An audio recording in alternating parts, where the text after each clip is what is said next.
Take two. Hopefully I can get it right this time, guys. I'm struggling today. These are our notes, the last day of notes for 5.1. We're not going to add a lot more today. It looks like a lot, but it's actually not. Two new sets of identities, along with the ones that we've already been using. Okay, so the reciprocals, the quotients, the Pythagoreans, we're just going to add in two more sets. Okay, and I have this little card that I had made up to kind of give you an idea of something that you might find really useful. These are all of the identities that we've used so far, and they're all on that PDF that I gave you access to of the front cover of your book. And if you have a method to print that, that's great. You can do that and use that as your source as you're working. But if you don't have something at home where you can print it, just make yourself a little card. Okay, I think this is a 5x7 card. And I've just written the identities that I already know, and I've added the even and odds and the cofunctions. Okay. If we were in class, this is something we wouldn't allow you to use on quizzes or tests because we would expect you to have these memorized. But this is something that while you're home, I am not at all concerned about. Okay, I'm really not. If you're in another class somewhere along the line, taking pre-calc or calc in college, they might expect you to know these, but they'll come back to you, I think, pretty quickly. If you're keeping along with this and you're giving these problems a good shot, I am not worried about you memorizing these. Okay, so there's a little bit of good news to start out the lesson today. All right, you might want to think about making one of those if you haven't already. Okay, so let's get to our two sets of identities. The first one are the even and odd identities. And you may remember from chapter 4 that the cosine and the secant functions are even and all of the other ones are odd.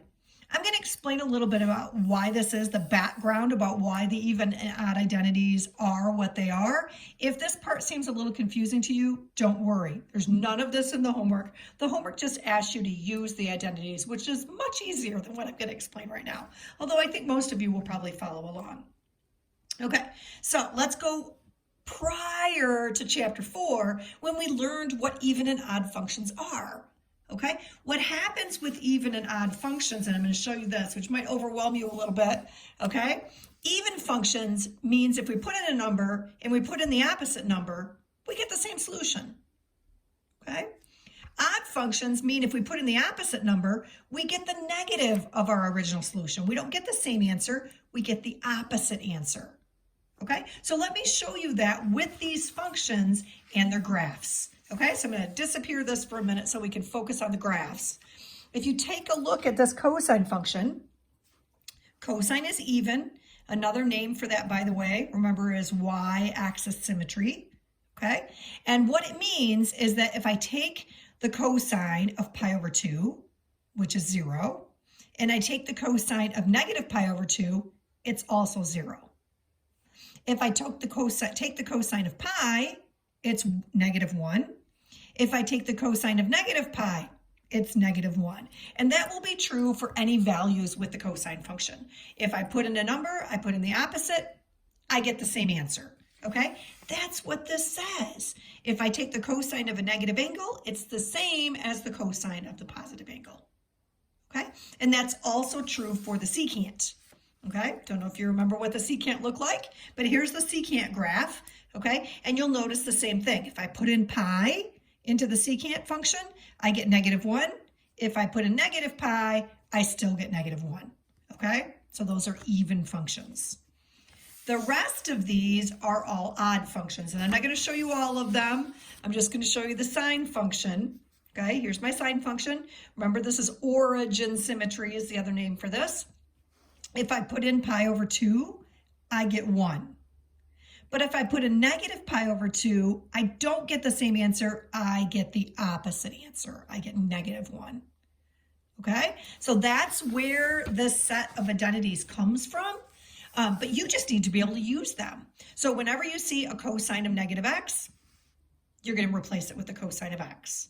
Whenever you see the sine of negative x, you're going to replace it with the negative sine of x, the opposite of the sine of x. Okay? And I'm going to give you two examples.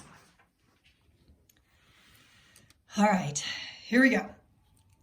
Cosine of negative x times the cosecant of x. And we're, again, still simplifying, okay?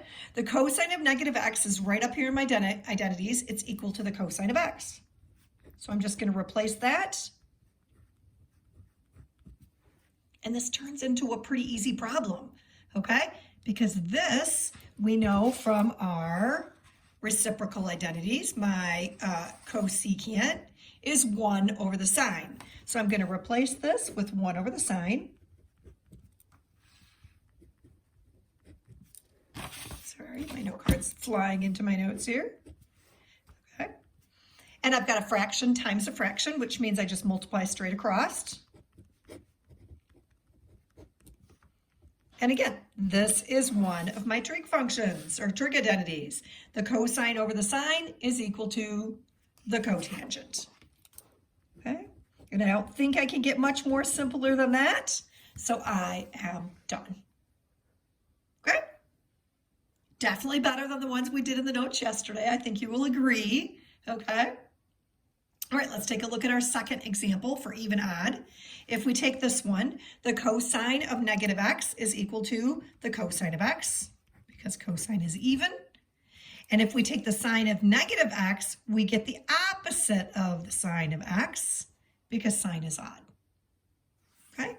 Now, this is cosine over sine, which is the same thing I had over here, the cotangent, but I have a negative in front there. It doesn't matter where that negative is. It could be at the top, the bottom. It could be sitting in front. It just means instead of having the cotangent, I have the negative cotangent. I still want to say questions. Obviously, you can't respond, but that's where I would pause. I probably would have paused several times by now, but it seems very obvious right there that I can't ask you that question, and I certainly wish I could. Okay. We're going to go on to the cofunction identities, okay? And the cofunction identities actually go back to the unit circle. This is actually the complement of x, 90 degrees minus x. And if we take the sine of a complement of x, we get the cosine of x. And again, you don't have to worry too much about understanding where these come from. You just have to be able to use them. Okay, it will help if you remember which ones are cofunctions, and it's pretty obvious from their names. Sine, cosine. Okay, cosine, sine. Tangent, cotangent. And the opposite. Secant, cosecant. Okay, but again, let's just see if we can use them. The cotangent of pi over 2 minus x, which is right here, is the tangent of x. And I'm going to times that by the cosine of x. And then I'm going to replace the tangent with the sine over the cosine, because that's one of my my quotient identities. Okay, my cosines are going to cancel, and I'm just going to get the sine of x. Okay, so even though we have new identities, these aren't too bad. All right, same thing over here. I have the sine, okay, of pi over 2 minus x. That's going to be the cosine. And I'm multiplying that by the secant. And I know from my reciprocal identities that the secant is 1 over the cosine. So I'm going to replace that. The cosines are going to cancel, and I'm just going to get 1. Okay, that's it for today. I'm under 9 minutes, which is a world speed record so far. We'll see if we can get any faster next week. I look forward to seeing you guys on Tuesday and hearing your questions and hopefully seeing your faces to see if you're understanding this, liking this, hating this, where you are. I hope you guys are safe and your families are safe and healthy. Please take care. Bye.